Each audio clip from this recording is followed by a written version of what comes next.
ராதே கிருஷ்ணா. இன்று யுகாதி திருநாள், இந்த கலியுகத்தினுடைய ஆதி நாள்.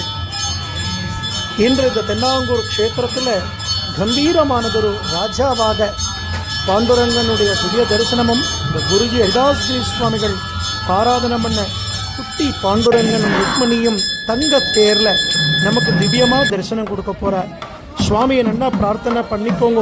நிறைய பாகவதாளோட நாம சங்கீர்த்தனம் பாடி அவர் அனுபவிக்கக்கூடிய பாக்கியம். ராதே கிருஷ்ணா, ராதே கிருஷ்ணா. ஜெய் குருஜி.